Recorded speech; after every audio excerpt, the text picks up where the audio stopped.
Hey, good afternoon.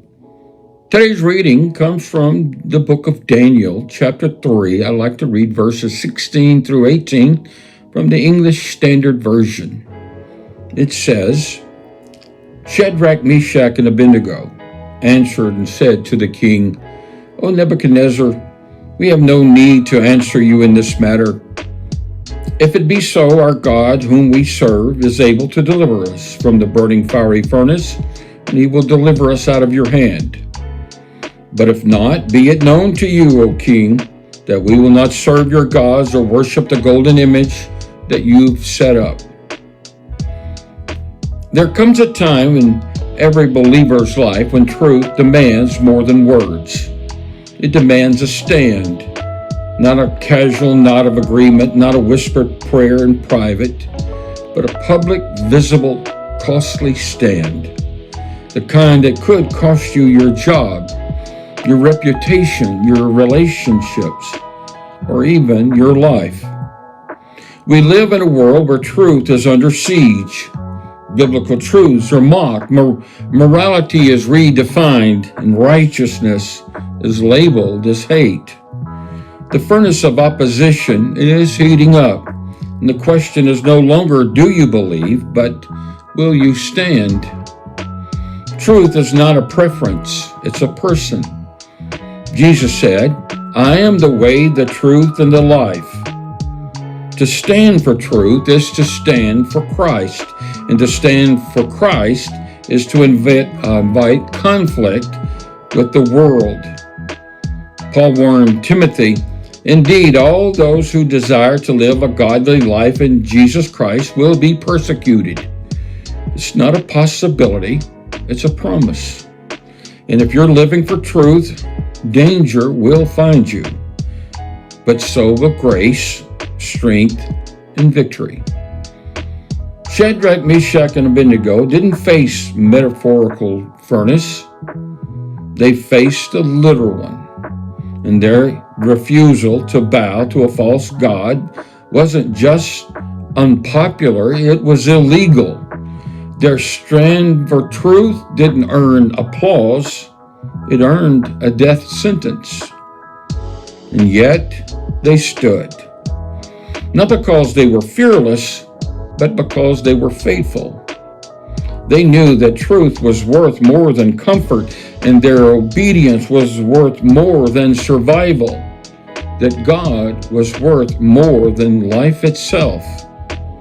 Their words echoed through history, but if not, even if God doesn't rescue us, we will not bow. And that is the heart of true worship. It is a soul of true courage. Hatred doesn't wait for a reason. It looks for a target. And truth is always a target. And when you speak truth, live truth, and stand for truth, you will be misunderstood, misrepresented, and mistreated. Jesus said, if the world hates you, know that it has hated me before it hated you. John chapter 15, verse 18. The hate isn't personal, it's spiritual. And the battle isn't against flesh and blood, it's against principalities and powers and rulers in high places. So don't be surprised when fire comes.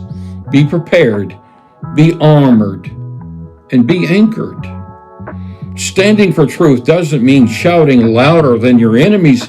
It means standing firm in the Spirit, means speaking with grace and living with integrity and refusing to compromise, even when compromise would make life easier or safer. Paul exhorts us in Ephesians chapter 6, therefore take up the whole armor of God, that you will be able to stand in the evil day, and having done all, stand firm.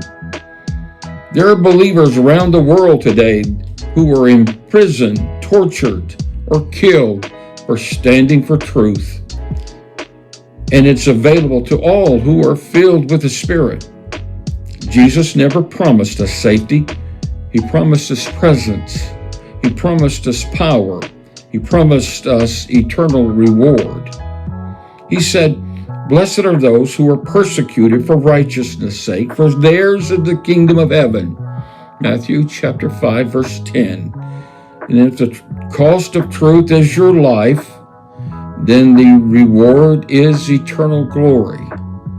Truth isn't meant to be stored, it's meant to be released. And you weren't given the truth to hide it, you were given the truth to declare it, to live it, and to defend it. Let your life be a river of truth that flows into your family, into your workplace, to your community, and into your culture. Let your words be seasoned with salt, saturated with Scripture, and let your actions reflect the holiness of God. And when the world pushes back, and it will, don't retreat, rise. And the darker the culture becomes, the brighter the truth shines. Your stand may feel small, but it matters. Your voice may feel weak, but it echoes in eternity. Your courage may feel costly, but it's never wasted. Jesus said, "You are the light of the world. A city set on a hill cannot be hidden." Matthew chapter 5, verse 14. So, shine and stand and live. And even if the furnace is lit, even if the crowd is loud, even if the danger is real, stand. Because truth is not just worth dying for, it's worth living for. Thank you, and I'll see you soon. Have a very blessed afternoon.